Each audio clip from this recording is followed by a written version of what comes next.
Go ahead and get this started. So for today's episode or today's live stream, we're going to be reacting to Jack Neel and Patrick Bet-David's podcast that they just did recently.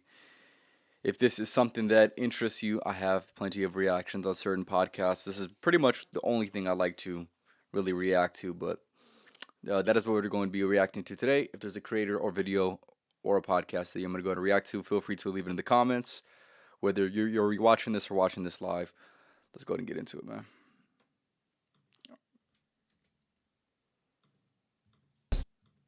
Iran when he was 10 years old and lived in a German refugee camp before immigrating to the US in 1990. After graduating high school, he served in the military before transitioning into entrepreneurship, where he built and sold his company for $300 million. Hey, we're gonna have a strategy session dinner and we're gonna go talk about how we can XYZ to kill everybody here in the business and compete. Like you guys are speaking my language. Simultaneously, he's built a media empire, Valuetainment, to 8 million followers, creating engaging business content and interviewing prominent figures like Kobe Bryant, Dwayne "Rock" Johnson, and President George Bush. For me, when it comes down to voting, I believe in earning the right to vote. In this episode, we'll dive into his journey from poverty to wealth, his philosophies on business and mindset, as well as his honest views on God, family, and freedom. My mother's side, they were big believers of communism, and my dad's side, they were big believers of imperialism. I've seen some of the best debates with plates flying. Patrick Bet-David, welcome to the Jack Neel podcast. It's great to be here. Yeah, thank you for taking the time, man. So we're here in Fort Lauderdale. You settled down here a few years ago, coming from LA. That's where I live now. But you've lived in a lot of places. Iran, 10 years, Germany, 2 years, Texas, 5 years, California, 23 years, North Carolina, and Kentucky, you were at camp? Yeah, nice. So I'm from Kentucky myself, for the viewers who don't know that. What do you think of the South versus the West Coast? The South, I mean, Southern hospitality is a real thing. Yeah. It's not even a question. Southern hospitality, when I first met my wife in June of '02, she had moved to LA from Houston wanting to pursue acting. Yeah. And she was so kind the way she would speak, and she was so like easygoing, and I'm like, there's no way in the world you really like this all the time. And she was with another guy. But and when I was in the Army, I had a lot of friends from South as well. Some of them were very good at drinking beer. They were professionals. They almost tried to finish all the beer when we were in the Army together. They failed miserably. But they had that vibe and that feel.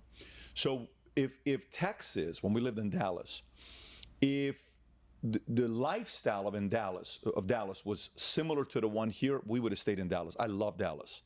But I wanted to be closer to East Coast because I love New York. And, eventually we became minority owners of Yankees. So if we go to a game, we just easy flight to go up and come down. And if I'm going to Europe where people are coming to me, strategically, I felt long-term with what I was going to build, Florida was a better headquarters, home office for us than anything else. And then the vision's always been to build a life that my entire life is within 3-mile radius. Yeah. And that's exactly what it is right now. When you lease a car and you're a salesperson, you want as many miles as possible every year, 15, 20,000 miles. When we lease our car right now, you give us 2,500 miles per year, we're good, because this is exactly where we go. We go nowhere else. So I would say Southern hospitality, phenomenal. California is a little bit of everything. Doesn't really have culture. It's just like melting pot of everybody wanting to move there. There's different reasons why you want to be there. Yeah. Best weather in the world. But Florida, if Texas and California had a baby, it'd be Florida. What else do you miss about California? Freeways. I love driving. I know all the roads. I don't know all the roads here. I'm still when people say, "Well, we're going to Biscayne. There's a game there." I'm like, "Where the hell is Biscayne?" And then you find out, an hour later, Biscayne is pretty far from where we live right now. And hey, you got a game at Miramar, and you got to go here. You got to go to Weston. You got to go. I still don't know it, but I miss that. I miss my friends. I miss my pastor. I miss my community. I miss the people that I know. But aside from that, and the routines I had created, I don't miss the policies. I don't miss the ideas. I don't miss what they stand for, any of that. So Patrick, you've been around a lot of different kinds of people all your life. Your show in particular, the PBD podcast, you've had more communist. Shout out to Valuetainment. Shout out to the PBD podcast.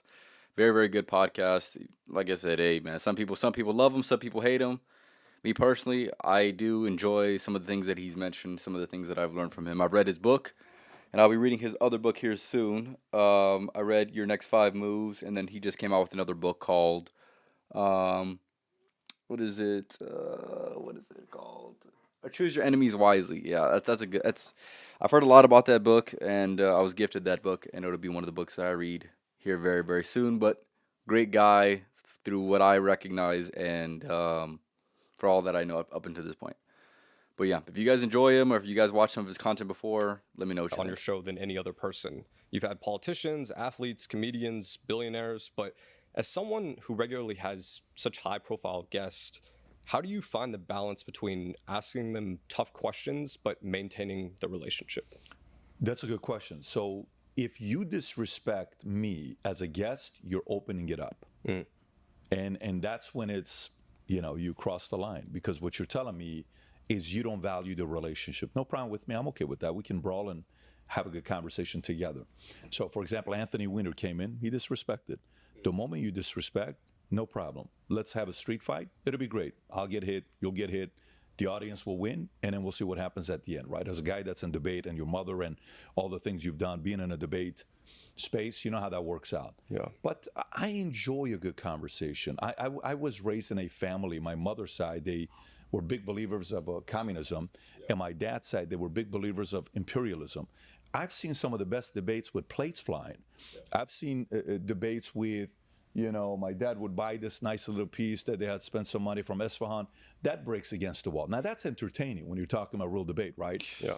Everything else you see after that is going to be more civil and easy. So I'm very comfortable in chaos. I'm not uncomfortable with it. But this is disrespect. I'll go here. And as long as I go here and I do it respectfully, and we can somehow, some way get the conversation, and it's your job to know how to maneuver around the questions. Like last week, we had Dwayne "The Rock" Johnson on at our event at the Vol Conference on Palm Beach Convention Center. We had a sellout event, nearly 6,000 people in the room. And him and I talked about a pre-event, and we had a lot of different conversations together. I said, look, I'm going to ask you tough questions, but you're a pro. You answer the question the way you want. Even if I push back, you're still in charge, because you get to say whatever kind of an answer you want to give. Yeah. And when the interview comes out, you'll see there were some very tense moments, but you'll see how he handled it. So as long as the basis is respect, we can have a great conversation together. Do you treat that the same way when you're a guest on someone's show? Meaning if somebody is trying to do a gotcha interview? Yeah, like if someone disrespects you, do you still try to swivel it in a way that you maintain the relationship, or do you kind of open fight that way? I don't know. I mean, I think, you have certain chemistry with certain people that you talk to someone, you're like, I like this guy. Even with like Cenk and I can talk, but we fully disagree politically where we're at. But I actually enjoy the conversations with them, right? I can sit there and... On a separate note, when it comes to you going on somebody else's podcast, you have to know enough knowledge. And most people, when they go on the podcast, they have enough knowledge about that person to be in a position where they understand thoroughly that they like them or they don't like them. I don't know why he's kind of asking that opinion or asking that question, when in reality it's like, hey, brother, if you choose to go on somebody's podcast, you at least you at least should know enough about them that make you want to go on the podcast. If you're doing it for the right reasons, of course. There are some people that just do it because, hey, he's paying me, I'm going to go on, right? But at the same time, it's like, that's why you must be curative. You must be curative in that specific regard, but usually, for the most part, that's going to be in your selection and choosing to talk to certain people over other people, for sure. Conversation with Chris Cuomo. We don't agree with a lot of things politically, but right after we're done with our podcast, we'll come here and have a cigar and have a conversation, and we're still fighting and arguing because we still don't agree on a lot of things politically. No, I don't mind that. I'm not one where you and I have to agree on 100% of things, but the natural, organic way, like when I was coming up and we made a list, we did an exercise one day, me and Mario. Yeah. And I went up there and we had like 400,000 or 500,000 subs, smaller YouTube channel, we're barely coming up. And we make a list. And I said, Mario, I want you to write down all the names on the board here. And I'm going to tell you who long-term I would like to have a relationship with and who I have no interest in. So he says, okay, start giving me the name. He starts giving it. This person, that, not a lot of these names, that person, this person. Yeah, what else? What else? What else? What else? We're going. We always talk about this meeting. I said, who do you think are my top 10? Yeah. I said, who do you think is my top 5? And I said, let me tell you who I want to build a relationship with long term. It's this guy, this guy, this guy, this guy, this guy. That's it. Everybody else, Happens, doesn't happen, doesn't happen. But I'm in pursuit of those 5 names. Now, Yeah. does that mean those 5 are interested in me? No, there is the risk. When you go up to a girl and you flirt with a girl that you like, what's the likelihood she's going to like you back 100%? Zero. Yeah. 100% is not out there, right? But I would much rather put myself in a position where I get to pursue who I want to be friends with than the other way around. I don't want to be begging. I'm not in a business of wanting to convince you, hey, I want to be friends with you. Like even those 5 names that I put up there, guess what? 2 of them didn't want to have a relationship. And that's okay. Was Bill Maher one of those names by chance? Not at all. Because I saw that show and he came at you pretty strong He did, in the beginning. yeah. He was asking who you were voting for. He Right. kind of asked your net worth, which Right. is a touchy subject with some people. But it seemed as though the whole interview, you were trying to deflect things, kind of take it in a scenario where you guys were still friendly. Maybe you just kind of intuitively do that. No, I was trying to find out what his outcome of doing his own show, because the HBO format he does is very different than a podcast he does. And then I'm trying to size him up to say, is this therapy for him? Because this is not a real podcast. He spoke 90% of the time. So if you want to speak and it's an outlet for you to release whatever tensions you may have, go for it. I'll sit there for 2 hours and entertain you. But when I watch what he does on HBO, where he's like this, sometimes he does some of the best analysis. It's very impressive. But no, I'm in the business of sizing people up to see where they're at, and I'll maneuver and say, okay, yeah, this is where you want to go. Let's go. Here's where you're going to go. Great. And, you know, it was his most commented podcast he's ever done in his life. I don't know why. But if you go read the comment section, 25,000 comments. He's never had those types of comments. The audience had a different view of it, and they had a lot of strong opinions about it. But again, who won at the end of the day? The audience did. That's interesting.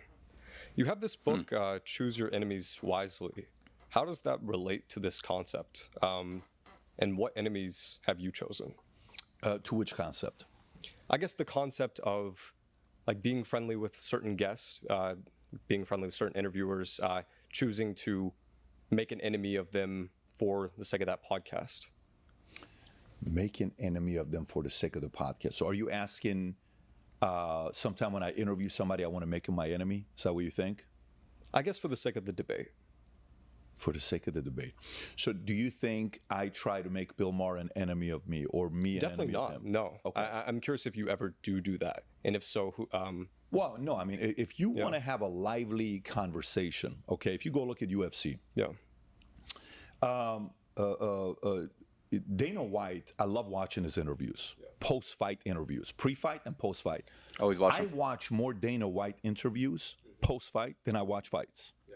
That's I'll crazy. miss a UFC card, but I will not miss his post-fight interview. And one of the times, there was this guy named Tyrone Woodley. I don't know if you follow UFC or not. A little bit, yeah. Okay, so Tyrone Woodley, good-looking guy, incredible physique, incredible fighter. Yeah. Could have been one of the guys that was the face of the UFC. But a couple fights in a row, the way he won by points. And so he would not fight, and it was a boring fight for the audience. Yeah. Horrible, right? But guess what? He got the W. Yeah. What a boring fight. Wasn't exciting, right? So Dana one day comes out and says, look, if this is how you're going to be playing, this is how many punches you had, this is what you're doing. So listen, no, you're no longer going to have main fights. You're going to be the second. You're not going to be the lead card. Why? You're in a fighting game. So if you want to create content and I want to have a good conversation, what is it going to be? Tell me the 7 keys to success. You know, tell me, you know, all these boring stuff. Nobody wants to know that. People want to know unique angles, unique questions. And I think a little bit of tension is healthy and necessary. When my kids and I go out to dinner, let's just say you're sitting next to me, like one of the servers that waits on us, he always wants to hear the conversations at the table with my kids. We're always arguing. We're literally always arguing. Yeah. And my kids are always debating each other. And we'll create a environment to that. We'll play a game, and this is what the game is. I'll sit my sons down. I'll say, okay, guys, I'm going to give you guys an argument to take. Let's see who wins the debate here. What is it? One is a man lives a better life if he commits to being married and having 4 kids. And the other one is you have to sell why it's better to stay single and be a playboy the rest of your life. Okay? You guys do rock, paper, scissors. Whoever wins gets to choose whichever one they want to make the argument for. Yeah. So That's they'll do rock, interesting. paper, scissors. Boom. Oh my God, you're going to take the married man with 4 kids. Now I have to play the playboy. You do. Make your argument why it's better to be a playboy. But I don't want that. It doesn't matter. You're playing a game. Make the argument. He makes the argument. He makes the argument. He makes the argument. They go back and forth. They go back, and I give points. Yeah. And eventually, who do you think won? I think this one he won. Great. Next one. Next one. Would you rather live on the beach or would you rather live in the forest? Okay? Well, it's better to live on the beach. Make the argument. Okay, rock, paper, scissors, boom. Because I think that, like the way your mom, you were telling me off camera, the way your mom raised you, the whole debate stuff, I love that. That's why I asked you, what did your mom do before? And you're like, she was just a debate teacher. She was an actress. I think you were telling me she was an actress. But that. So just to respond to that, I think that's very, very interesting. That's an interesting way to raise your children. And it puts them in a position where they can now begin to evaluate the things in which they value, because they would be in a better position to defend the things that they value. I think that's very, very, actually very, very smart to raise your children in that way, in that type of environment, and have those type of conversations that maybe a lot of people are not really comfortable having, but nonetheless need to be had in order for you to develop the ways in which you want to function within this life, whether this is your own interests or, like I had mentioned, the own values that you have and carry and move forward with. This would be able to create an environment of debate within yourself by asking yourself, hey, am I choosing the right thing? I have two things that I need to choose. And then you would almost be able to create that argument within yourself and saying, okay, this is why I would defend this. This is why I would defend this. Which one really wins? What side of me is going to win, and which side should I go with? Yeah, that's a very, very interesting way of raising children, but I think it's pretty good. Why? Because a part of this world you're in with media, the way we get closer to the truth is when ideas clash. Yeah, and if we can't have ideas clash, we just agree, what a boring show we're putting on. No, definitely. Makes sense. I want to transition a bit here, kind of around this topic. Why did Shaq block you on Twitter? Blocked by Shaq. So Shaq blocked me on Instagram. Why did Shaq block me on Instagram? So I have Kobe come to our event, and we have him at this one event where he's speaking. President Bush is speaking. George Bush is speaking. Billy Beane is speaking. I got 6,000 people at Mirage, Las Vegas. He hits the stage, and I said, hey, I'm a big Shaq guy. I'm a diehard Shaq guy. The first rookie card I ever got that was worth anything was Shaq's card, Stadium Club. Love that card. Yeah. It's a sick card, beautiful. He's jumping up, Orlando Magic jersey. So I said, hey, if Shaq had your work ethic, who would he have been? And he would have been the greatest of all time. He would have been the greatest of all time. And I said, really? If you had your work? Yes. I said, what else? He says, we would have won 10, 11, 12 championship rings if you had my work ethic. Anyways, the next day, Stephen A. Smith responds to that on First Take, goes viral. Shaq sees it. He DMs me. What a dumbass question you're asking. Go grow your small little business that you have. Mind your own business. I get blocked. I'm like, okay, here we go. 2.5 years later, a lot of people around him are like, this is a good guy. You should sit down with him and have him interview. Finally, he agrees. I invite him to one of my events at the MGM Grand Arena. We got 10,000 people in the room. He says, before we do the interview, I want to see Pat on the back. So I go to the back. He sees me. He says, you know, that was still a dumbass question. I said, I thought it was a great question, Shaq. He said, that's a dumbass question you asked me. Anyways, we sit, we laugh. He hits, my son, really, him and him. My son became very good friends, Dylan. And then when I'm doing the interview, this is the first time. There's people right in front of us. You'll see it in the video. It says, where's Dylan? Where's my buddy Dylan at? Yeah. Dylan, come on up here. And Dylan comes up, and Dylan sits right next to me for the entire interview. It's the only interview I've done where Dylan sits next to me the entire time. So, and now we have a relationship. At any time, he'll FaceTime Dylan and say, I want to know how Dylan's doing. Let me talk to Dylan. Hey, Dylan, how's school? What's this? What's that? But that's the whole story between the feud with Shaq. That's a great story. So he's not still upset about it. No, he's kind of made amends. But you don't want a 7-foot, 400-pound guy who's very strong to be upset at you for too long. You have to find a way to create peace. Yeah, for sure. So before you sold PHP, or the majority stake in it, you bought your house in Fort Lauderdale for, what was it, $20.4 million? Mm-hmm. Which was the largest purchase at the time? Yes. And was it in Fort Lauderdale, or was it in... I think in Fort Lauderdale, yes. Yeah. Just a small little $20 million property, nothing too crazy, man. Just small 20 million. Just casual 20 million. But what some people might find more interesting is Messi is your neighbor. Yeah. What's it like having Lionel Messi as a neighbor? I don't think he knows how famous he is. Really? I really don't think he knows how famous he is. He walks around like he's a regular guy. Yeah. And there's always people lined up outside of our community where our security, everybody's armed, but they're always lined up. They're either wearing Inter Miami jerseys or Argentina jerseys. Yeah. And they're just waiting. And a lot of people get arrested because they try to sneak in. Sometimes boats come in front of their house, and they get arrested. But, like I said, I think he thinks he's a regular guy. Of course, he knows he is in the argument of the greatest of all time. But my kids will, especially Dylan, he'll go and knock on the door, man. He'll knock until they answer the door. So finally, we're at a game. And they said, "Is that your son?" "Yes." He says, "That's the guy that knocks on the door?" "Yes." We wait till 11 o'clock. Messi comes, says hi to Dylan, and they have their moment together. The video picture was great. That's sick, dude. But yeah, I think, this guy trick or treats and walks around like he just regular neighbor. That's crazy. It's crazy. Yeah. Like, he doesn't realize, like, you're Messi.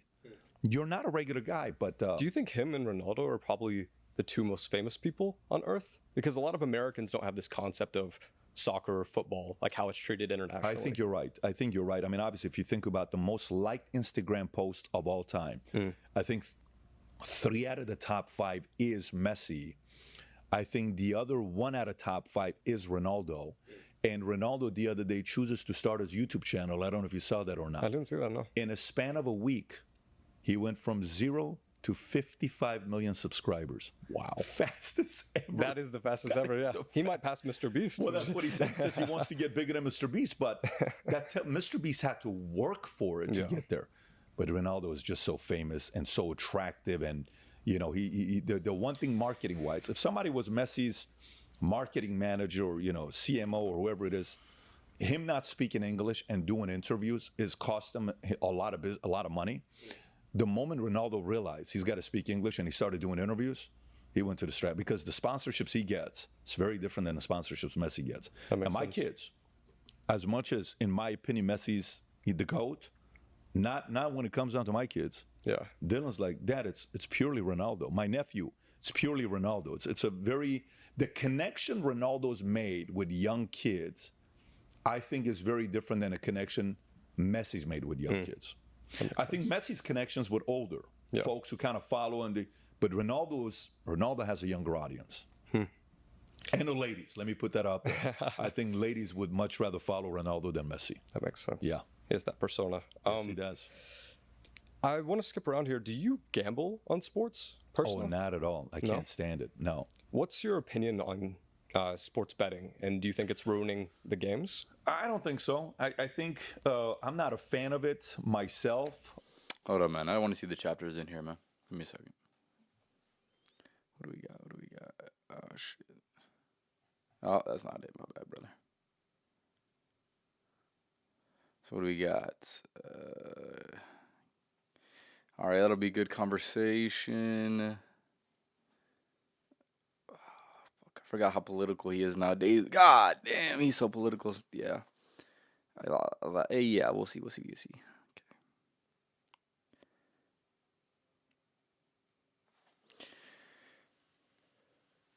All right. Yeah, there should be some good conversation right here. All right, I'll watch the whole thing. One of my friends was almost killed because he was a major gambler, and I remember the guy that he couldn't pay off. And by the way, fun fact, which is very crazy, it was a Team Toledo that was playing. And the reason why I say Toledo is because, it was a no-namer. Yeah. So Toledo was playing against a team, and I think they were supposed to lose by 42 points. And he bets for Toledo to lose less than 42 points, and they end up losing by like 45 points.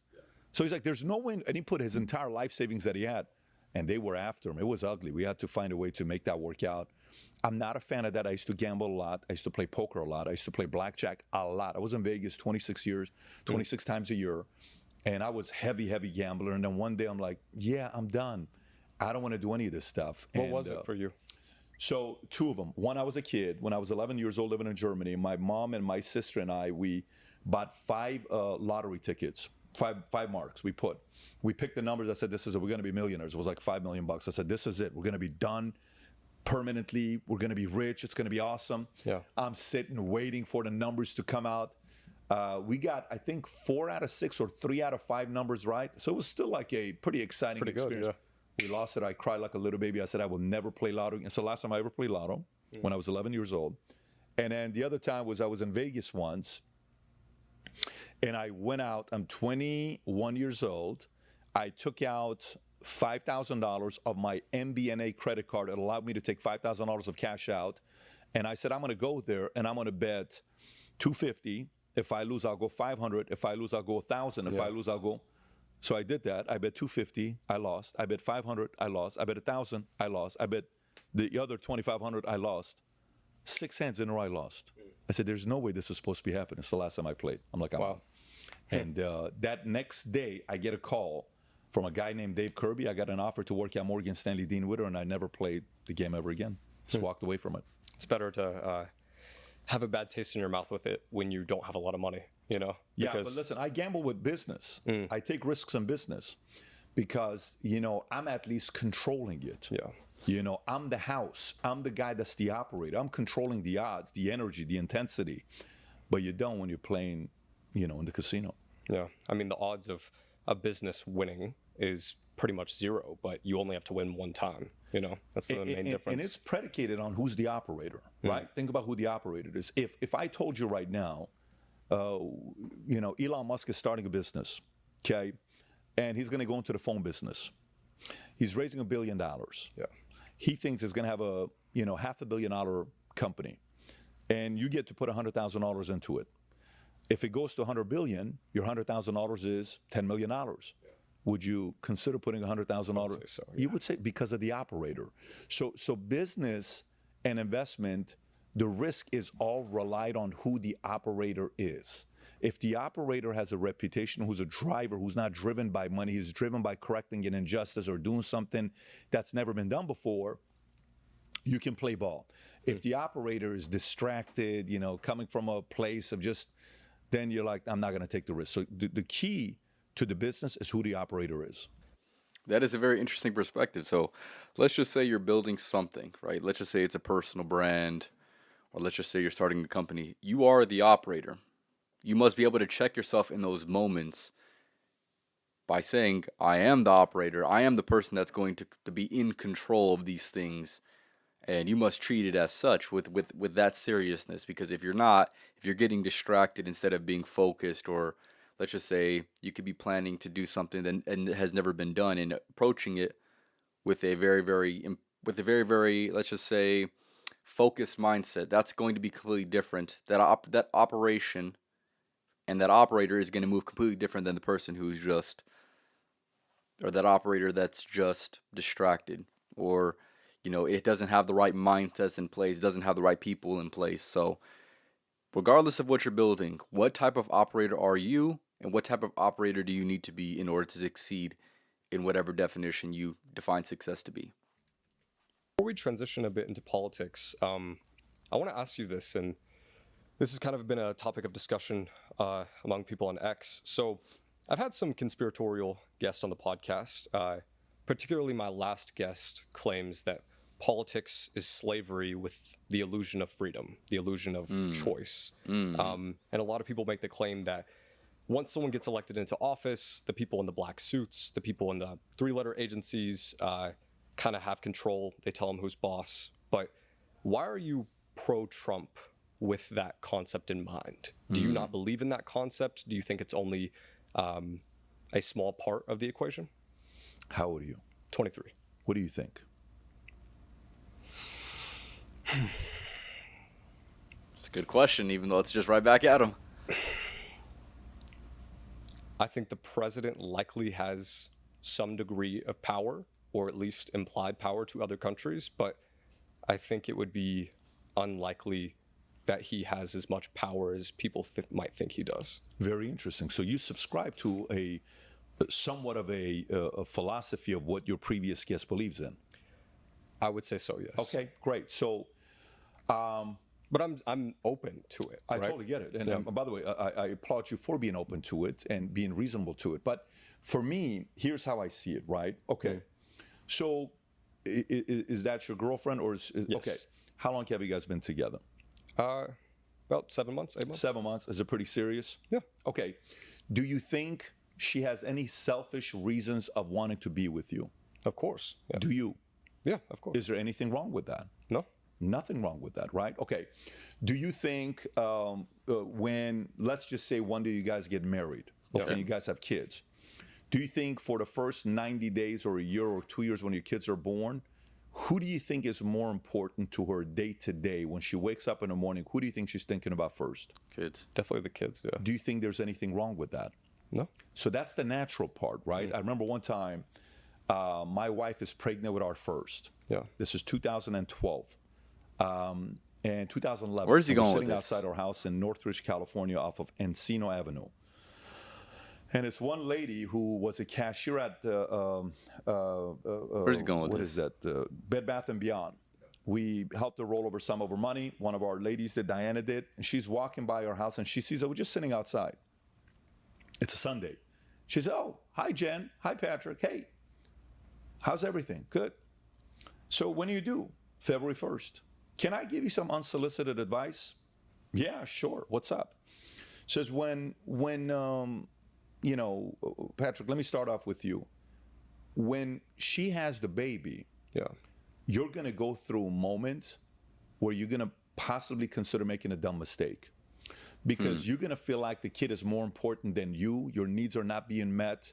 You get no attention. Nothing's been happening to you. You're going to be frustrated. You're going to be sexually frustrated. Just lady's just talking to me. Oh, I don't know this lady. Yeah. She's just a cashier at Bed Bath & Beyond. She's like, so I'm going to be sexually frustrated. You're going to be sexually frustrated. I'm Said, like, oh shit. all right, what else, Miss Psychologist, know it all, right?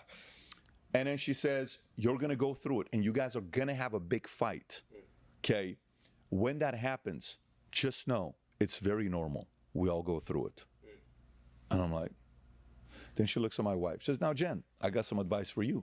I'm like, let me see what she's going to say to her. She says, when you have the kid and the baby's born, and your body's going to be acting weird, and you're tired, you have no sleep, you're waking up 3, 4, 5 times a night, you're frustrated, you have zero energy, you're just not feeling like doing anything, you still have to find a way to please your husband. Yeah. She became my hero when she said That's that. crazy. But do you understand what she's saying? Yeah. So guess what happened? Baby's born. We have our fight. And it's a bad fight. I said, babe, just remember what that lady said. She's right. Okay. Now, obviously, we laugh about it now. That's funny, But actually. guess what? When you're married and you have kids for the first time, who tells you stuff like this? You don't know. There's not like a manual you go through. Maybe your mom tells you, maybe your dad tells you, but most of the time, they don't give you a manual of what you're going to go through. And so you screw up trying to learn. Okay, what's my point here? Trump, do you think he has some selfish reasons for wanting to be president? Of course. A lot less than previous candidates, perhaps. I don't disagree, but do you think he has some? Of course. Yeah. Do you think he's super competitive? Of course. Do you think he's a deal maker? Yeah. Do you think when he's asking money from, the Walton family that gives him not the Walton family, the Adelson family, who bought the Dallas Mavericks, and she gives $100 million, give or take, at one of these PACs, super PACs, do you think he knows that she may want something later on? Definitely. Maybe, okay? Do you think when he does a deal and he has to sit there and say, okay, I got to choose between Israel, Palestine, Ukraine, Russia, how am I going to make my deal with China, tariffs? How do I deal with, Peter Thiel, he's a smart guy, I want to bring him in. Peter Thiel likes J.D. Vance. My son likes J.D. Vance.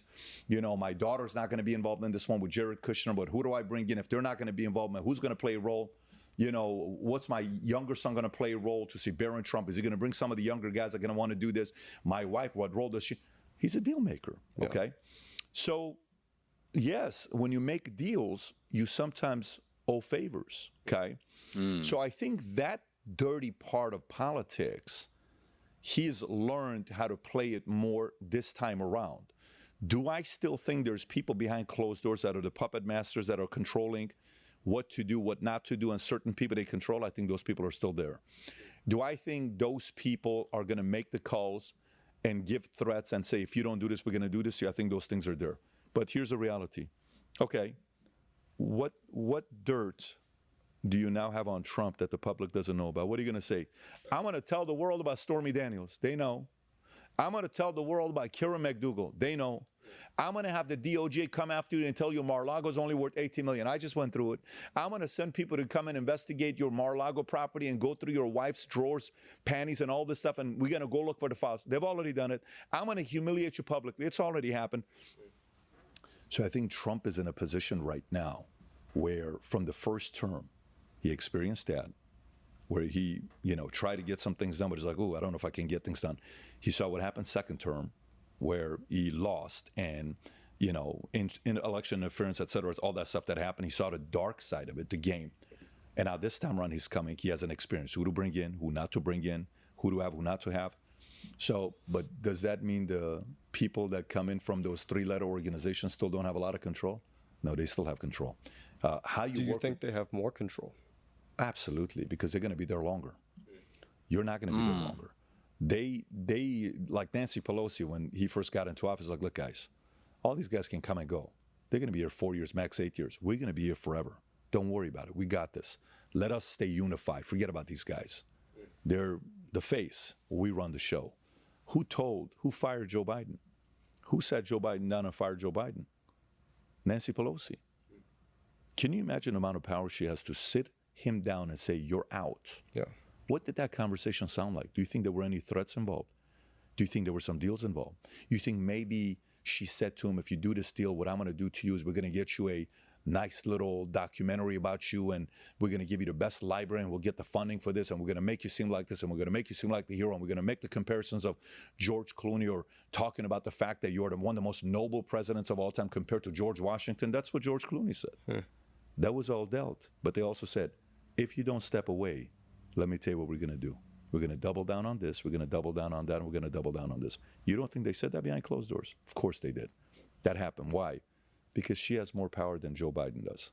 Those types of people are the real people that have the power, that are not going to be presidents. But they're the bosses behind closed doors. You talk to Michael Francis, but there are certain people in the mob that are more powerful than the face that you never hear about. When those people knock on the door, you have to answer, because they can destroy your life. He knows that. I think a lot of people are developing apathy to politics because of this concept. But do you still think that Trump, or perhaps Kamala, do you think they hold enough power or influence, or the election itself holds enough power and influence to where people should pay attention to politics? One of my favorite quotes, I don't know if Plato said it or Socrates, one of these two guys said it, is those who don't study politics will be led by fools who do. Yeah. Those who don't study politics will be led by fools who do. I could care less about politics, because when I was a kid, my parents got 2 divorces because of politics. I hate politics. But when I got into business and I saw how much politics was involved in business, and I realized the gamification behind closed doors, the manipulation, I said, no, you got to pay attention to this. The first time I realized this was happening is when I bought the book 33 Strategies of War, and I listened to it on repeat in my car for 2 years straight. That's all I listened to, over and over and over. People would sit in my car, they're like, what is wrong with this guy? Is this all you listen to? So I like 2 years. Because I knew going into the insurance industry, as a guy with no degree, I'm not part of no cliques. I'm not white, I'm Middle Eastern. I'm not saying sympathize for me, but I know I'm not part of a group. Yeah. If I'm going in to take market share and compete, they're going to hate me. So I had to learn all the games, understand what they're going to do to me, and know what maneuvers I was going to make, and be 5, 10, 15, 20 steps ahead, hopefully. There was no way in the world that were going to let me build a business and sell it for as much as we did. That does not happen in the insurance business, especially in the marketing organization side. You rarely hear a company sell for as much as we sold it for, especially in that short period of time. It's not like I'm 65 years old. I've been doing this for 45 years, right? So I had to understand that game. And in politics, very similar, except it's worse. It's dark, it's dirty, it's nasty. But if you choose not to study politics, and you're just kind of like, I don't give a shit what they do, well, you will pay price for it long term. You will pay price, especially if you're planning on making wealth, moving up, getting to a position where you can be financially free, taking care of your wife, your kids, your parents. If you don't pay attention to politics, economy, taxes, because I think all of that is together, you'll pay price for it. So you think it's mostly unuseful to people who aren't involved in business, but you are under the assumption, as well as I am, that most people should be involved in some sort of business? Oh, I mean, if you're planning on growing in life and taking care of yourself financially long-term for you, your wife, your husband, your kids, this doesn't mean you're trying to be a millionaire or a billionaire. even if you're trying to make enough money to take care of yourself, support yourself, and then find out what they're doing at public schools with kids, with different people, you have to see, where am I going to raise my kids? Where am I going to live? What am I going to... You have to be paying attention to all that stuff. So we had another Trump assassination attempt. You'd kind of tweeted that we're kind of used to this. Why do you think we're used to Trump almost getting assassinated? Just look at the reaction. Wasn't like the craziest trending topic yesterday. I didn't even know about it until I went to your Twitter. That's crazy. I know. It was like, yeah, it just happened. And then people on the left was like, yeah, because he's attracting it. It's him. Really? He's saying you guys are the biggest threat to our democracy. No one on the left is saying Trump's the biggest threat to democracy. So what do you think you keep saying he's the biggest threat to democracy? So it's kind of like if a mother keeps telling her son 1,000 times, your husband, your father can one day hurt your mother.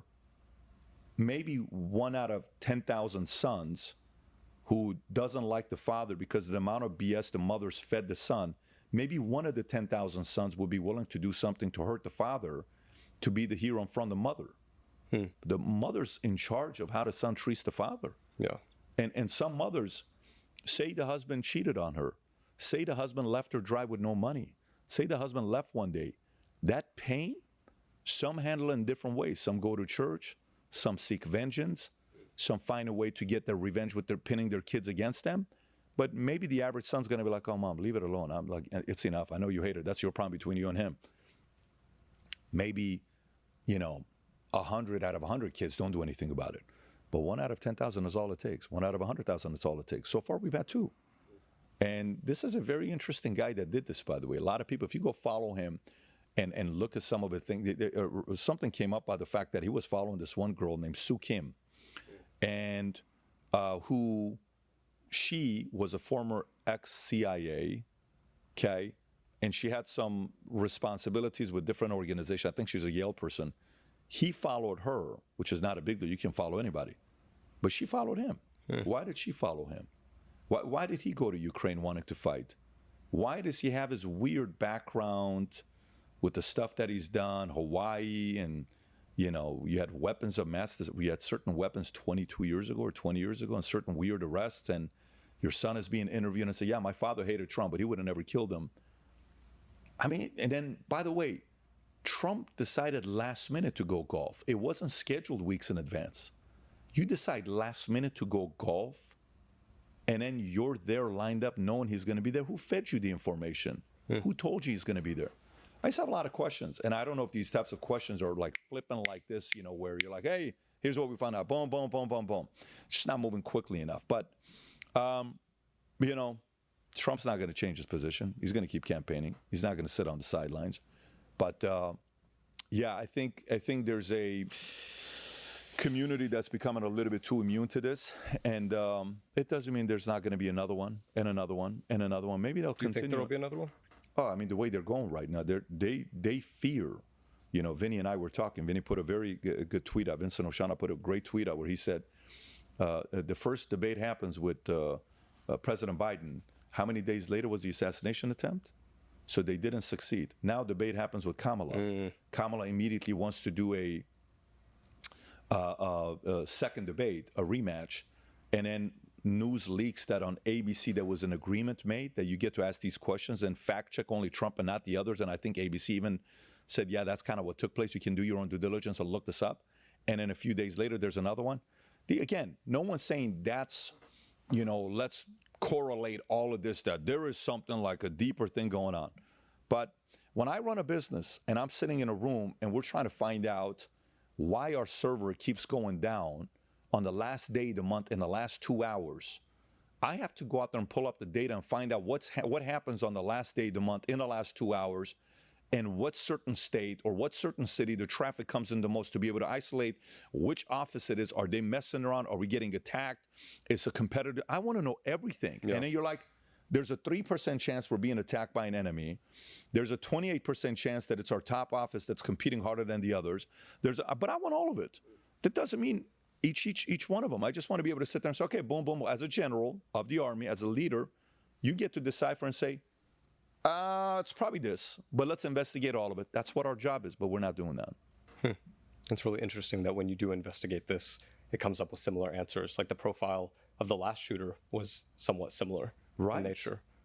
Yeah, so guys, look out after the next debate, I suppose, especially Trump. If he does it, he's even said he doesn't want to do it, including if it's Fox News and Brett Baer and all these other guys. Like, he just doesn't want to do another debate. He's like, I'm done. He says, anytime in a boxing match when somebody fights their opponent and they win, it's always the loser that wants a rematch. He says, I don't want a rematch. She wants a rematch. It's interesting the way he's one of the best power player trollers in a market ever. The guy is one of one.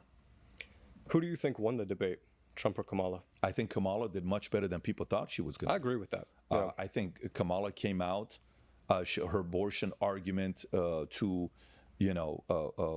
suburban women, the way she presented it, and it's a big percentage of America was not happy about what happened with Roe v. Wade right before the midterm. So that kind of was her point. And I think Trump was just thinking he's going to come and crush it. And he's like, who is this girl? She's not on my level.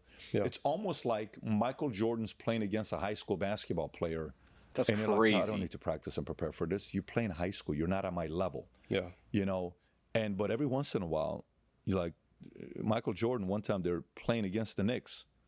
And they're like, oh, Bulls are going to sweep these guys. First game, Knicks come in, they beat the Bulls. And after the game, Michael's being interviewed. Again, I love post-game interviews. Michael says, if you think we were going to come here and beat the Knicks and sweep them, that's not the case. These guys are formidable. And it ended up going to Game 7. And they barely won 4-3. Yeah. Super close. Anytime you hit the debate stage, whether you're right that you are more formidable than the other person, but if that person was chosen as a presidential candidate across the aisle from you, you have to take that opponent seriously. I don't think that happened. I think he had a lot of opportunities to bring up certain things. He didn't bring them up. Yeah, of course. It seems kind of repetitive. Yeah, I just think he came in like, I got this. I'm going to do the greatest hits. It's going to be done. And then at the end, she rattled them by saying a few things. If you want to go to Trump's event, see what happens. People walk out. A lot of people walk out. Ooh, that. You're poking a bear. He doesn't like that when you say stuff like that. And she got under his skin better than he got under her skin because he said. One thing I want to say, if you're watching this live, you can comment live. I want to know your guys' reactions to some of the things he's talking about. If you have any takes, any opinions, controversial opinions, feel free to leave them in the comments and we can go ahead and discuss them. Her father was a Marxist. He raised her to be a Marxist. You look at her face. She didn't get upset. So she seemed like she had that, certain women, some people have an aunt like this, where you try to get under their skin, they can't, but they know how to backfire and do it to you. And they're just so full of themselves that they know how to do that. It is a skill set. She has it, but Trump's a fighter. Yeah. Trump's a fighter, and she was able to get under her skin. But at the end of the day, it doesn't mean anything if you're winning Democrats. You already have Democrats. It doesn't mean anything if you won MAGA voters. What matters is when they asked her questions about the economy, she couldn't answer. She was interviewed yesterday. Most people don't even talk about this. It was a local ABC guy that interviewed. He asked her a question, says, can you tell me 2 things about the economy? How are you going to fix the economy? 2 things. I don't know if you've seen this yet or not. You have to see this. She tells a story about the lawn. And you listen to this like, I cannot believe this was the answer.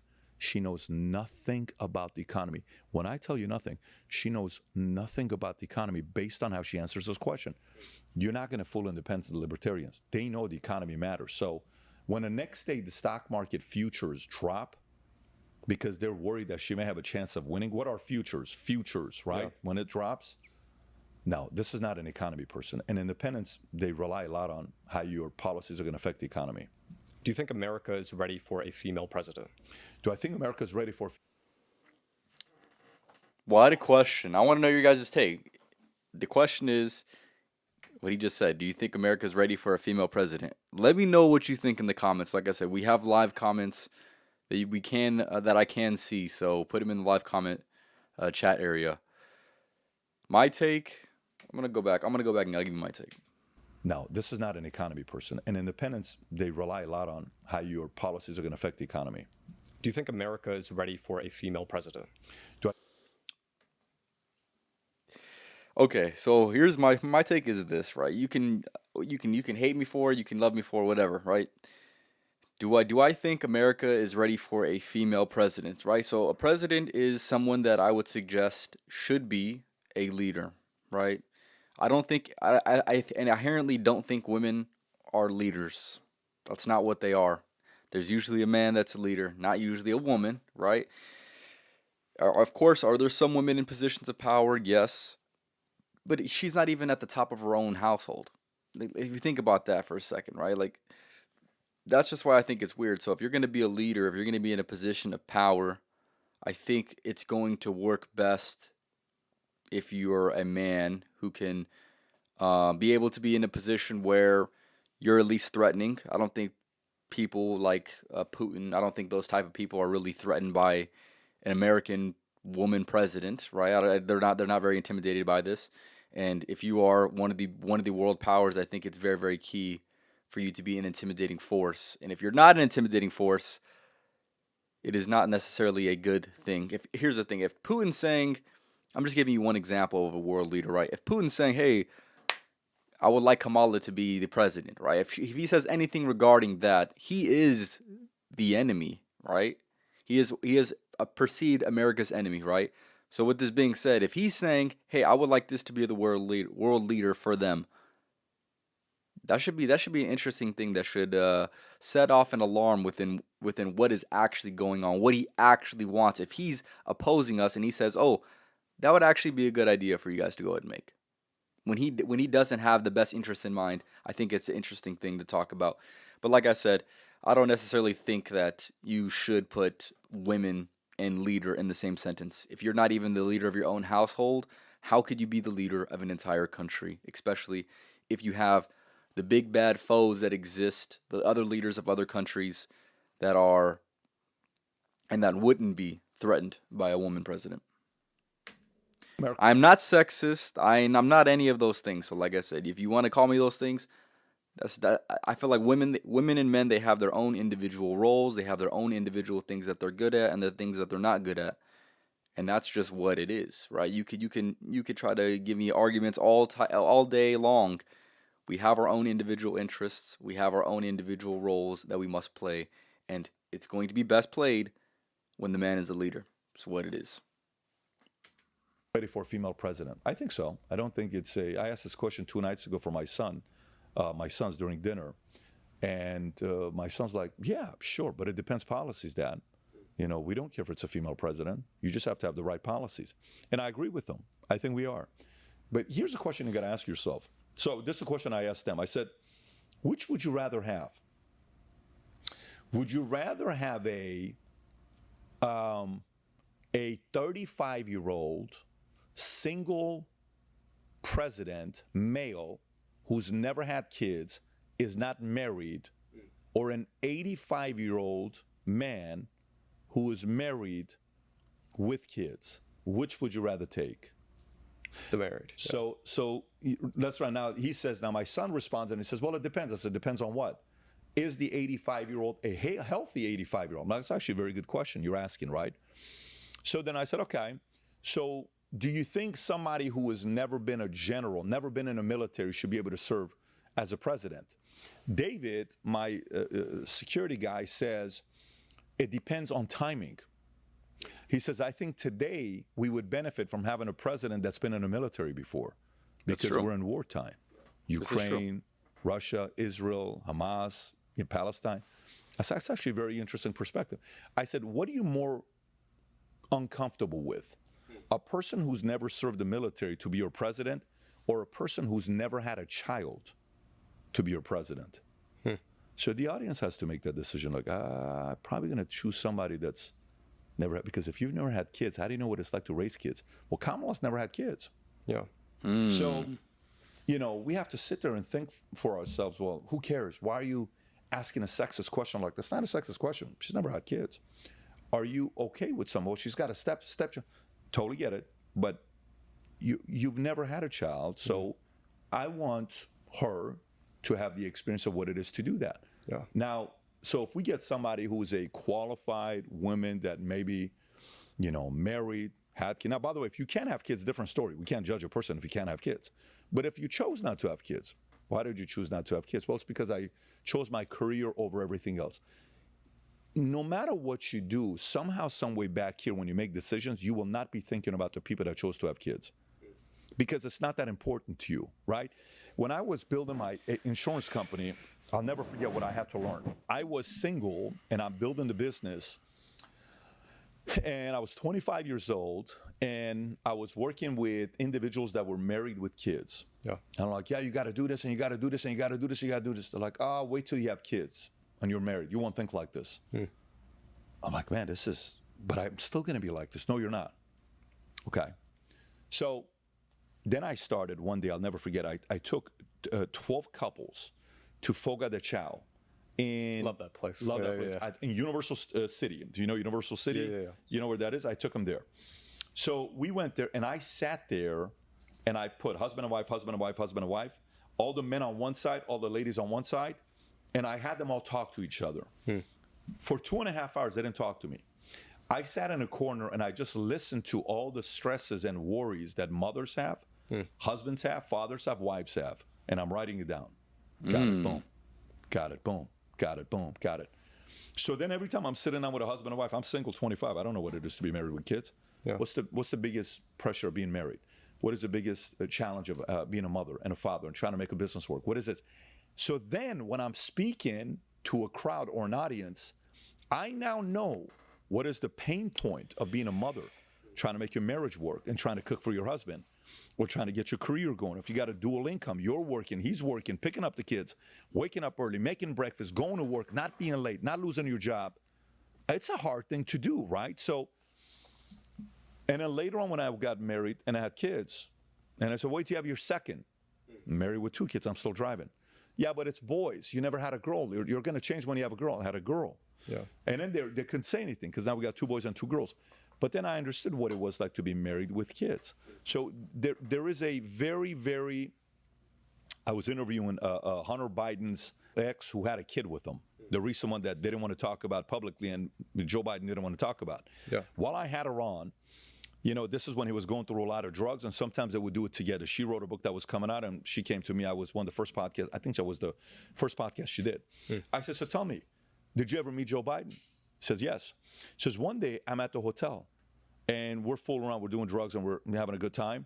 Says, someone knocks on the door, and he says, Hunter goes to the door, and he opens the door.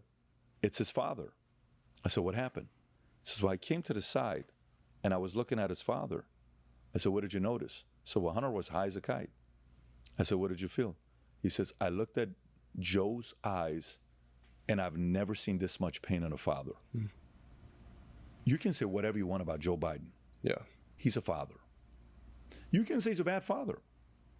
Totally your ability. You can say Trump's a bad father, Trump's a bad husband, whatever you want to say. You can say that and have that opinion, but only a father will know what kind of a pain you would go through if that's your son and you're seeing your son go through that pain. You don't want to see your son go through that. Kamala is never going to understand that real feeling because she hasn't gone through it.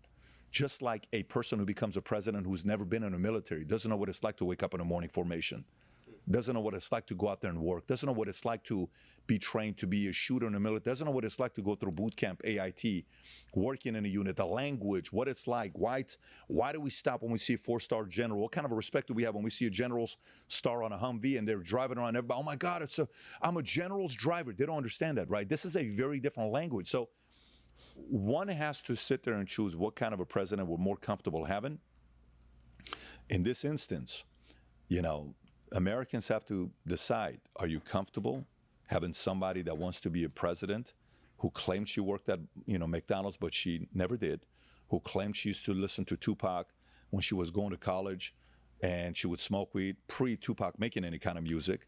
And if you want somebody to change their accent because they're speaking to a black audience or, white audience and to try to find a way to manipulate you, just like when Hillary Clinton went on the Breakfast Club and said, I always carry hot sauce with me. If you look at my community as if I'm dumb and you're patronizing me, I'm not okay with that.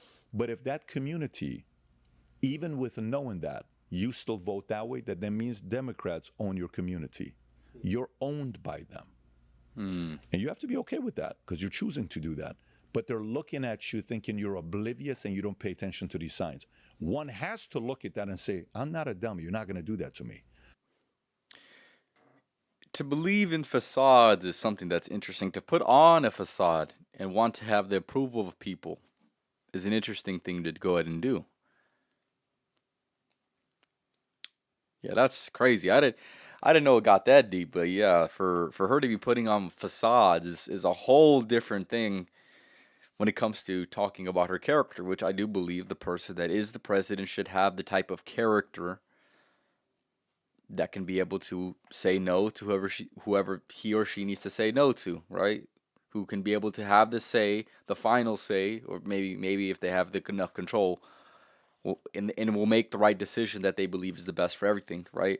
But if you're gonna make a decision like being a dishonest person and putting on a facade just so you can try to win the approval and try to gain a little bit more interest and try to put on a put on a facade to gain some more relatability instead of just being relatable.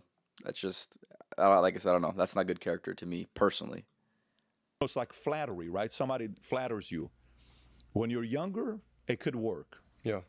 A girl who's 18 years old, is it easier to flatter an 18-year-old girl who's never had a boyfriend, or a 25-year-old girl who's had 2 boyfriends and have had a bunch of people flirt with them, or a 30-year-old woman or a 40-year-old woman? What's easier to flatter? Probably an 18-year-old, right? If you're a businessman or you're somebody who is in the competitive space, if you fall for flattery, there's a insecurity inside of you. Yeah. So if voters fall for that flattery, it's a form of ignorance and lack of paying attention to details, knowing that other person is manipulating you. Yeah. You're falling for that trap. But again, voters have to make that decision for themselves. I want to touch on something you said. So, as a veteran, so I went to Romania to interview the Tate brothers, and we took a trip to Croatia with a few of my friends, and one of them was in the IDF, right?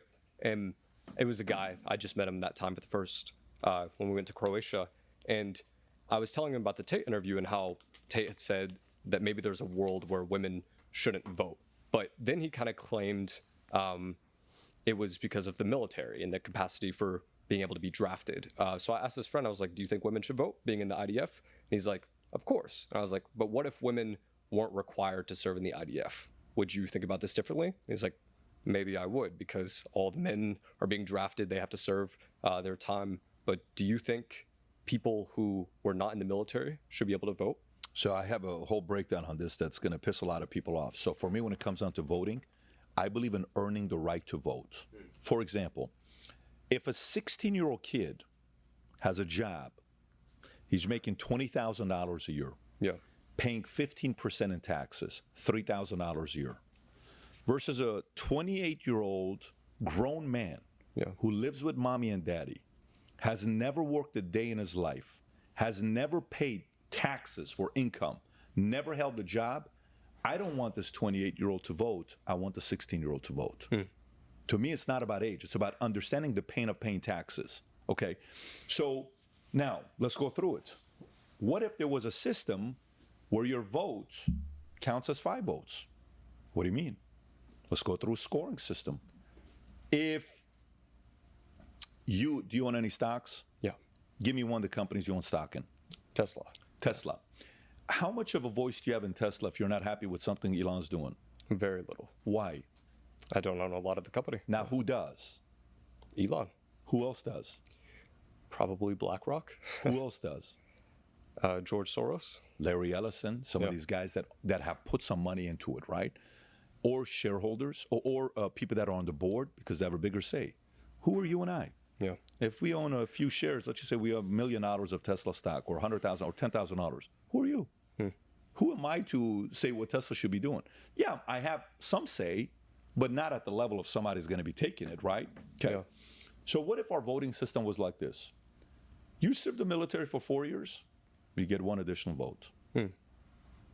You go become a cop, firefighter for 10 years, you get 1 additional vote. You're married. After being married, you have a kid, and you guys don't take any money from the U.S. government, and you guys stay married for 10 years. Per each kid you have, you get 1 additional vote. What if you start a business and you risk all your life savings, you start a business, and you create 10 jobs in your local community, and these 10 jobs stay actively with you for 5 years. What if you're limited at 5 additional votes? What if there was a system, and by the way, no one's going to agree to this. Yeah. And nobody would ever agree to this because the left would be, their ideas would be gone. The socialist philosophies of It's the opposite of affirmative action. Yeah. Opposite. If I ever ran a country, that's how I would run the country. You know what would happen in my country? A lot of people wouldn't want to live in my country. You wouldn't want to live there, and I would be totally okay with that because we're not trying to get everybody. Sometimes in life, when you get to a point that you want to win everybody over, like right now, you know what's happening right now? How many subscribers do you have? You have 3 million subscribers, right? How many YouTube channels have 3 million subscribers? Not many, okay? It's hard to get 3 million subscribers. How old are you? 23. At 23, you have 3 million subscribers. Where do you think you're going to be at 30 years old? I mean, the amount of influence you're going to have by 30, God knows where it's going to be, right? Okay. So, how hard is it to get to 3 million? It's really easy to get from 1 million to 3 million. It's really hard to get to that first million. How hard is it? How hard did you work? I mean, I really started doing YouTube when I was 11 or 12. But I'd say when it was serious after blowing up on TikTok, maybe it took me a year to get to 1 million. How many of your friends from high school have 3 million subscribers? 0. How many of your friends from college have 3 million subscribers? 0. Okay. How many friends, how many kids have you gone to school with from 0 to 18 and in college? How many total people have you interacted with from 0 to 22 years old? Interacted with? That you knew. I'm not talking maybe a few thousand. Few thousand. How is it possible out of a few thousand people, none of them have 3 million subscribers plus? Because it's hard. This is not easy to do. How many people you know from 0 till 22 years old that started their own YouTube channels? A few, yeah. Okay. So the starting, then growing, then building. Yeah, I think at some point, now you'll do sometimes what will happen in life as well, you have to be very careful with this. Mobs will control you. And what do I mean by that? Sometimes you'll talk about something and a community, well, I agree with you. That's right. You're saying the right thing. And you're like, whoa. And then you get invited to a party, you're like, whoa, wait a minute. I don't agree with you guys. Yeah. What am I doing being here, right? I'm an insurance company, and I'm coming up. This is not mine. This is when I'm in one. And I become a position in the company called CEO at the time. They had different positions, and then it's vice chairman, all this stuff. But at this time, I had CEO. This one man named Monty makes me the host of one of the events. There's like 3,500 people. I'm the host. So I'm up there. I bring up Mary Lou Retton, Chris Gardner, and I'm like, oh, wow, this guy believes in me. I'm going into my first CEO session. He says, Pat, whatever you do you trust me? I said, yes. He says, don't go into this meeting. You'll be disappointed. I said, it's my first CEO meeting. Of course I'm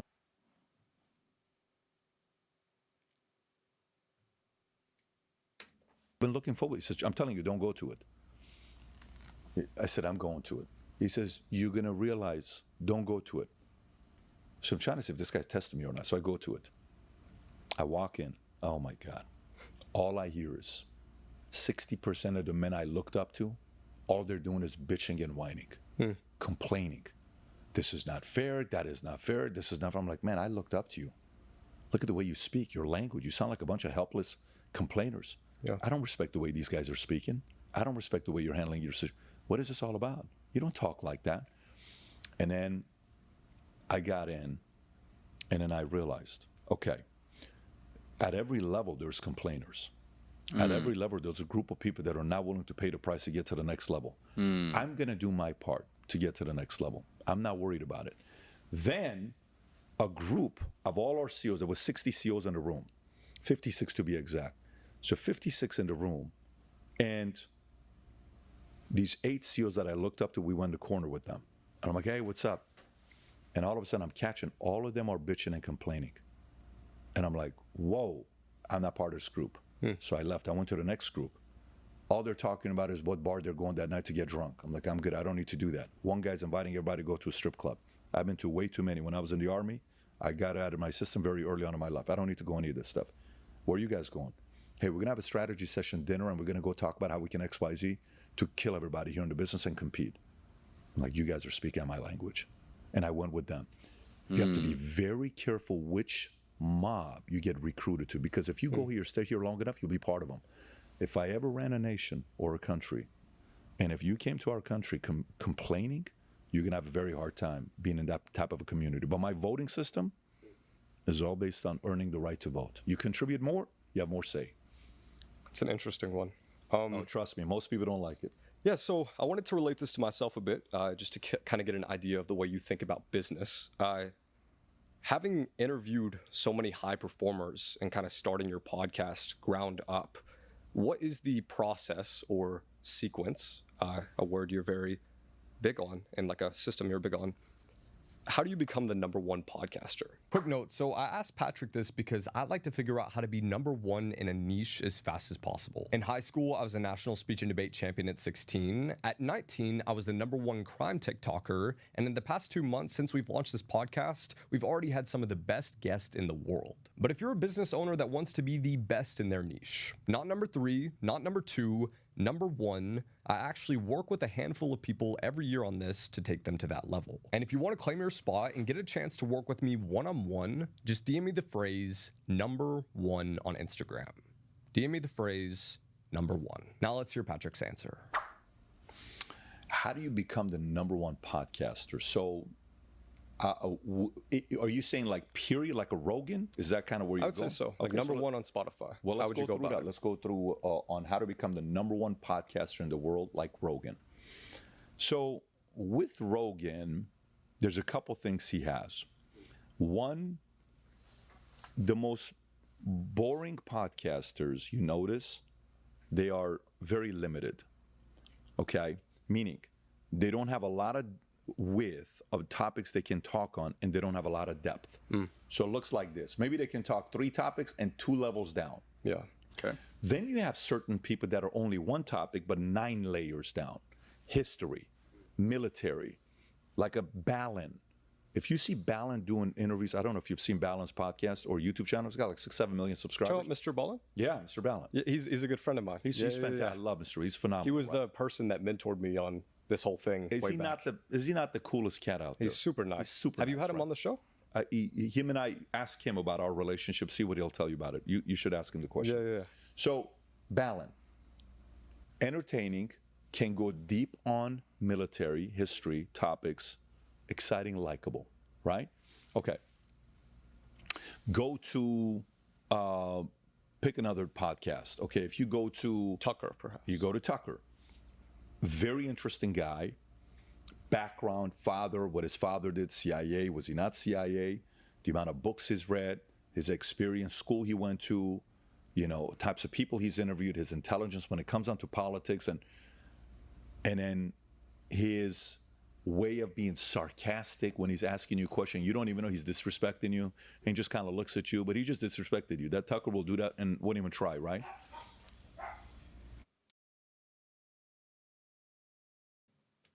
And then Yeah, just give me a second real quick.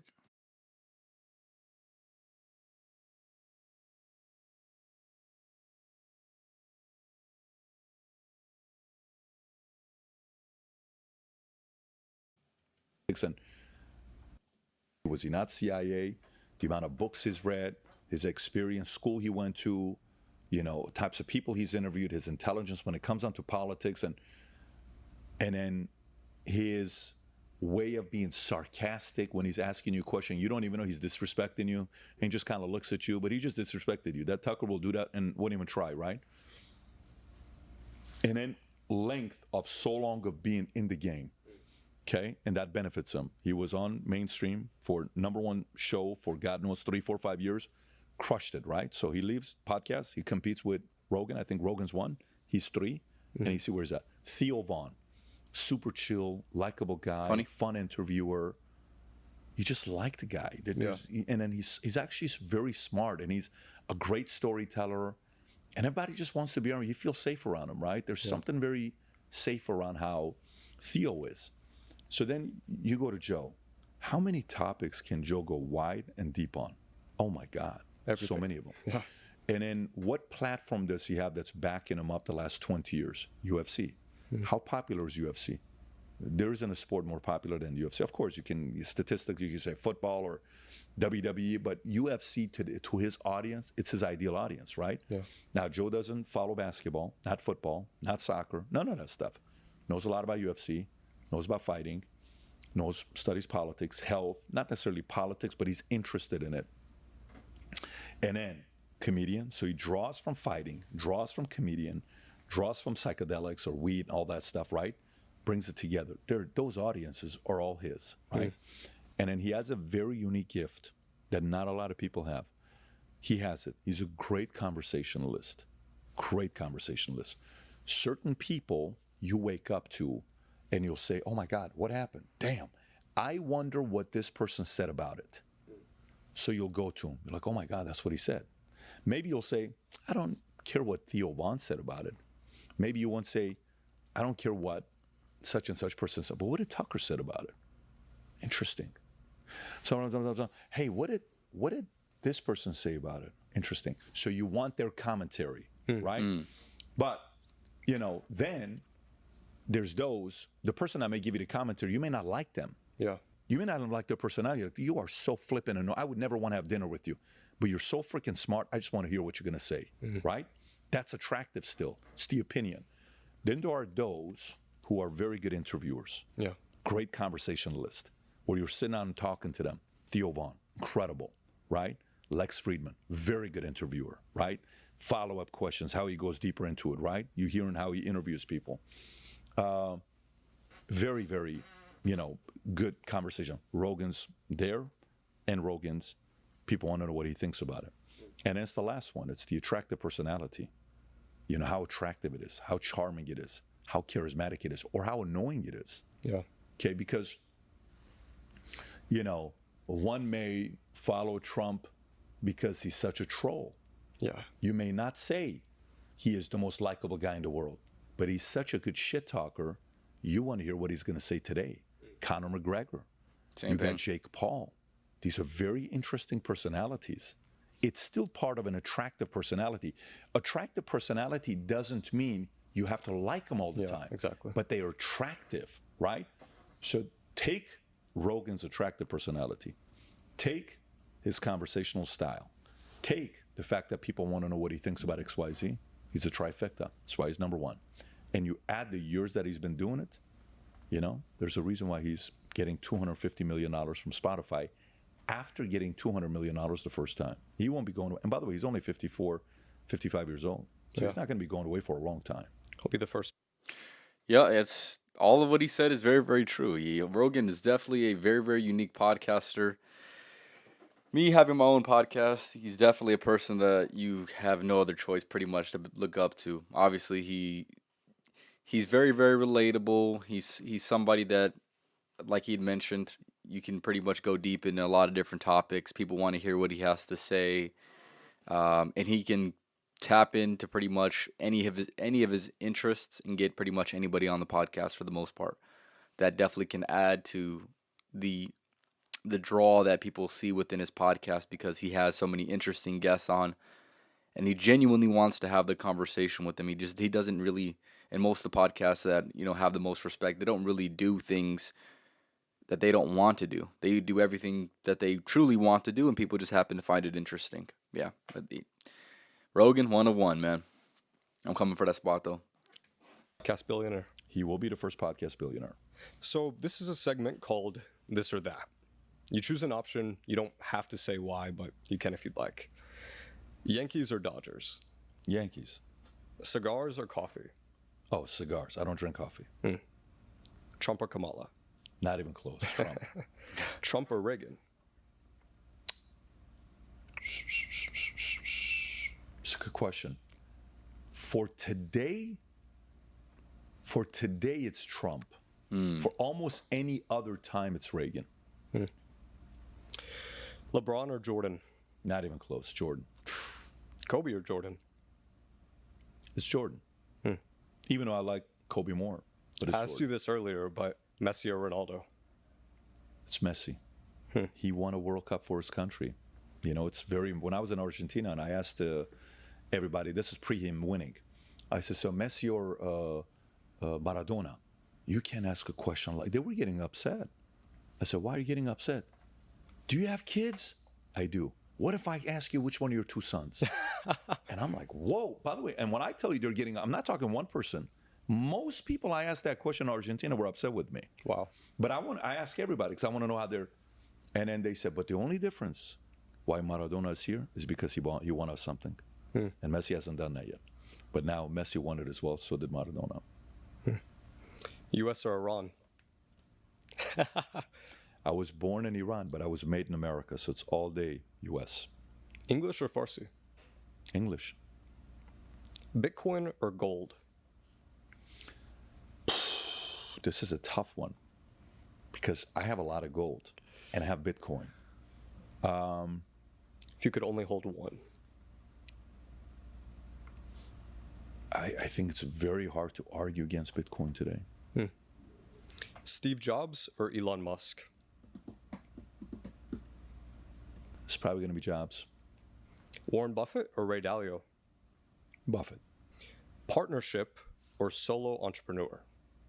I'm not a solopreneur guy. So, but if I have to do a partnership, Or I guess when I say that, I mean like you're I'm the running it, founder, or it's like No, co-founder That guy, situation. I'm not doing. I know what I'm doing, and I trust myself. Partnership, it would be mayhem.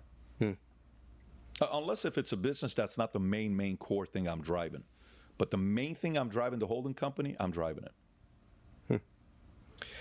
So in the George Janko interview, you related him not wanting to be rude by looking at his phone to his birthday, right? You also talk about you and Kobe being born the same year. How important is astrology to you? What do you think of astrology? I'm always asking because 60-70% of the time there's some something there. Not all the time. Like you'll meet certain people like, yeah, I didn't get the vibe that you were born on that day. I didn't get the vibe of this, but I always get along with February babies. I like hiring April babies. They're very reliable. You don't offend April babies, but they're very reliable and very independent. They'll get stuff done because it's their personality. Like I'm doing it for me. I'm not trying to impress you. You know who I am? It's like that's the April side. September, extreme level of sensitivity, but super clean, neat, good negotiators, ambassadors, somebody that can go and bring two different sides together. Libras, Alexis Moody is one of the best ambassadors ever that I ran my, field. But yeah, I pay attention to it to see. One day I took all my sales guys and I ran a report to see what sign made the most money in my company. Literally commissions. Yeah. So we ran the report. I'm like, it has to be my sign. Do you know who was the lowest earners in the company? Libras. Damn. So that's when I said, this is full of shit. Doesn't work. No, but the main thing is, 60-70% of the time I'm watching to see if there's any kind of a pattern. And sometimes there is. I feel like there's a pattern too. And I'm a pretty logical person. What are you? Cancer. You're Cancer. Specifically what day? 16th of July. Okay, got it. Yeah. I've only dated Cancers, which is funny. Really? Yeah. She's also a Cancer? Okay. Are you very systematic, structured? I'd say more creative. Yeah. More creative? Yeah. Interesting. Do you know the most famous Geminis? The most famous Geminis? No. You ready to be blown away? Let's go through it. Brad Pitt, Angelina Jolie, Johnny Depp, John F. Kennedy, Marilyn Monroe, Elvis Presley, Biggie, Tupac. I can go on. These are all Geminis. Very interesting with Geminis. Super creative. They can go this side to that side. One time, Too Short is being interviewed. He's a rapper. I don't know if you would know Too Short. And he used to hang out with Tupac a lot. He said one thing about Tupac, whenever you were around him, you didn't know who he was. One moment, he's the revolutionary guy. Another moment, he wants to go party with the girls. Another moment, he's a gangster. He says, you never knew. But it would normally take about 5-10 minutes to know who he was. And then, like, that's what we're going to do that day. Because it was always so creative. Like, oh, my God, like, But, yeah, who knows? I mean, some of this stuff. Some patterns that make sense to me. Do you believe in life after death? Like reincarnation or that you go to heaven? Heaven. I'm a Christian, so that's what I believe in. Yeah. It's funny. My dad's sister just passed away 3 days ago on last Friday. And I came home and I said, I want to take you out. Let's go to dinner together. Last Thursday, he passed away. She passed away. He's 82 years old. She was the older sister. His younger two brothers passed away. They were, they were younger than him, but they passed away a while ago, 10, 15 years ago. And I'm looking at him, just eating, and I'm just looking at him. I'm looking at him steady for like 45 minutes. I'm trying to see. He's going through pain. My dad never shows pain. So he's not a guy that complains, bitches at all. He's always working. And then he slipped and he said something. He says, man, they're all together now. I'm the only one that's not there with the family. So what do you mean? He says, Mom, Dad, Ellen, Johnny, Victor. I'm the only one not with them right now. And when he would tell me stories about his family in Iran, these guys have each other's back like you wouldn't believe. I took my son to dinner with him, Mitiko and him, oldest one. We go to Casa D'Angelo because I told my wife, I'm just going to take him. You go to the soccer. I'm going to hang out with him. So I start interviewing my dad in front of my son. What could you tell him about marriage? What questions you got for your grandpa? What about this and what about that? I say, I got a question for you, Pops. I said, out of your siblings, the four of you, who was the hardest working guy? He says, we all work hard. I said, stop being protective of all of them. Who was the hardest working guy? We all worked hard. I mean, this guy is like a gangster. He would not throw his siblings under the bus. I said, Dad, I know all your siblings. You worked harder than all of them. No, I said, Dad, what are you talking about? So I started telling him, so yeah, maybe. Defended him, right? And then I said, what'd you take away about what he just said? He says, no one comes in between the siblings. I said, these guys have each other's back like you wouldn't believe. So I sit my kids down. I say, I swear to God, if I ever see or hear a stranger make fun of your brother or your sister in front of you and you laughed and joined the stranger, you and I are going to have a problem. You guys can make fun of each other privately, but no stranger can make fun of you and you laugh at your sibling ever. I'm not going to tolerate that. So that's because we want to bring these guys together. One time I'm sitting down with Michael Francis's father, Sonny. That's a very, very interesting thing that I have never heard. If you can see probably the interest within my face when I was hearing that, but yeah, that is an interesting thing, right? He wouldn't say, yeah, this was a person was more hardworking than the rest. Very, very cohesive group. I think that's very, very interesting value to instill within your children, and at the very least, if something that they can build on their own. I think that's fucking pretty sound of a family value for sure. Interesting nonetheless. And I don't know if you know his history or not. A little bit about Sonny it, yeah. Francis was known for having killed nearly 55 people. One time, this is a myth. Could be true, could be not true. There's a story about him. One time he's at his house and his wife's there. A man comes and compliments his wife in front of him. You can read about what he did to that guy. Really, it's a treacherous story of what he does to that guy. Okay? I'm in New York. I go visit Sonny. He's 103 years old. I want to interview him. Believe it or not, he's sharp as you wouldn't believe how sharp he was at 103.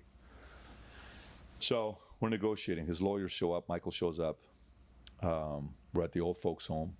I put Sonny in the passenger seat, shotgun.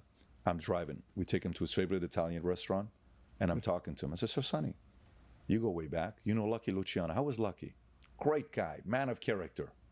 Okay. How about Bugsy? You'd never call him Bugsy to his face. You get to call him Ben Siegel. I said, how was Ben? Great guy, fantastic guy, loved him. This guy was a freaking murder killer. I said, how about Meyer Lansky?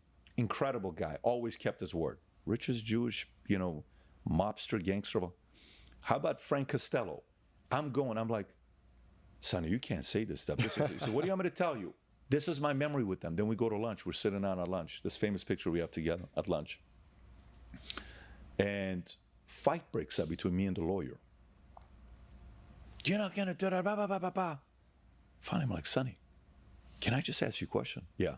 So you realize if you don't do an interview with somebody and allow somebody like you to ask you fair questions, where you get to tell your history one day, where people can realize when they make the movie, the audience is never going to hear from you. They're going to make up whatever story they want to make. He says, listen, The only thing I have is that I kept Omerta till the day I died. Omerta is, talking, leaking, snitching, all that stuff. He says, there's a reason I was in jail 50 plus years. He spent half of his life in jail because never once did he compromise. He says, what do you want me to do? The only thing I'm going to go to my grave with is the fact that I never snitched on anybody. My dad has a little bit of that pride of, what's going to happen. So you asked me a question about whether we go to heaven or not. My dad, the way he looked at me and he said, one of these days, these guys are up there and I'm not there with them. The life and the faith we've chosen is to be believers of Jesus as a Christian. And for 25 years, I was an atheist until I made that decision. The day I made that decision for me, my confidence went to a whole different level because I've always felt like he's with me. Mm-hmm. And so that's my belief today at 45. Or who's the most impressive person you've ever met? It's the most impressive person I've ever met. I'm trying to think right now. Like, it would have to be somebody, because it can't just be an interview, right? You have to see this person in action. Like, because the reality of it is, what's more impressive is how a person is in boardrooms, how a person carries himself when they're doing business with you, how a person manages bullies, goes up against enemies, how a person handles tough situations when there's a loss of a loved one, or a setback, or a humiliating loss. Everything you see with people the way they are, it's a commercial. I haven't spent hundreds of hours with Trump. I've shook hands with him. We've had conversations. Dana and I have had some moments together, and he's impressive publicly when you see him, the way he handles business and the way he's straight up. The Rock and I have been spending a lot of time together lately. Kobe was very impressive backstage when him and I sat there and I saw the way he treated my wife and my kids. But it's probably my dad. And I would tell you why my dad is the most impressive. I said this to my son the other day. I've never met a human being in my life that if he said he's going to do something, he does it. I've never met a person like that.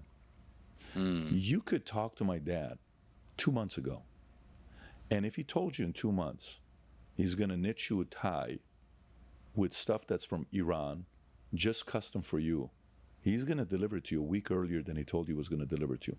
By the way, 100% of the time he's done that. I've never met a more impressive person in my life than my dad. And I'm not saying this because it's a commercial. My dad's not a rich man. My dad was a cashier at a 99-cent store. Yeah. If you meet my dad, he walks like a hunchback because his stomach intestines pop out. So the only way he can keep it inside is by walking like this. If he walks like this, it pops out. So he has to always have a tape around his stomach. So, but this guy, man, he is no money, nothing to show for, no inheritance of anything to brag about, $20,000, something like that. But the inheritance he left me with, whatever he's going to end up leaving me with, the values, principles, work ethic, oh my God. An MBA, PhD, Penn, Harvard, whatever, zero comparison to it. Zero. It's a $1 billion. High praise. I can't even put a dollar number to it. So I have to think about this. I don't want to give you a winged answer. That was one of the best answers I've heard so far. The most impressive man I've ever met in my life is my dad. Last one, Patrick. What's the best piece of advice you've ever received?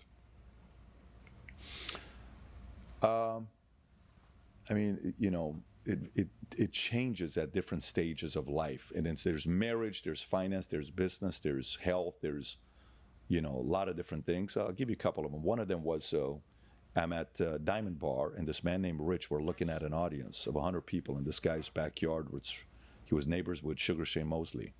And he says, I said, look, what does it take for me to compete with it? I don't want to be one of the good guys. I don't want to be one of the best. I want to be the best. I don't want to be one of 5, 1 of 10, I want to be one of 1. He said, here's what you need to know. Look around this room. He turns me around and we're looking at. So all these guys will read 5, 10, 15, 20, 30, 40 books. And then eventually they'll be regurgitating the same things they ever learned. But most of these guys will eventually stop reading and working on themselves. If you continue, there's no way these guys will be able to compete with you. And that was him, number 1. Number 2, parenting. If you ever threaten your kids that you're going to discipline them, always come through. If you ever threaten to take away iPad, video games, food, ice cream from your kids, always come through. If your threatens don't deliver, they will never carry weight. That's that one. And then marriage. That's a good one. Husband and wife, I was getting married, and they gave me this book, and the first quote in that book was, "Marriage is the greatest mistake you'll ever make." It was quotes by people who had been married for over 50 plus years. And the first quote in the book was, "Marriage is the greatest mistake you'll ever make." Because as hard as marriage is, as challenges, I don't know how long I'm going to be married. We've been married 15 years. Every year I say, I think we can go one more year. Every year. I said it at our wedding when we got married. It's very hard. It's not easy. Very, very hard, because there's going to people change, you change, she changes, kids change, in-laws change, health changes, a lot of change. But 10 out of 10 times, I'd much rather be married than single any day of the week. The risk of being single is far greater than the risk of being married. So that's the last one I'll give you with marriage. Amazing. Well, everyone, this has been the Jack Neel podcast. This is your guest, PBD, Patrick Bet-David. Thank you for coming on. Anytime. Appreciate you for having me on. This was great. Sure. Yeah. Good podcast. Very good podcast. Yeah, man, it's a good podcast. Like I said, if there's any videos or creators I'm going to go react to in the future, please let me know for sure in the comments. If you enjoyed and have any comments or want to know my opinions on anything that was mentioned that I didn't exactly speak on, feel free to leave it in the comments as well. Other than that, I'll go ahead and leave you guys off. Next podcast is going to be on Thursday. Tap in with that for sure. It'll be the continuation of my dating and attraction series that I'm doing it for 10 episodes, 210 to 220. If there is any specific topic that I'm going to cover when it comes to dating or attraction that you think I might have some insight on, or something that you're truly curious about, feel free to leave it in the comments. But other than that, y'all have a good rest of your night. Hopefully you enjoyed the podcast reaction, and yeah, y'all have a good night, man.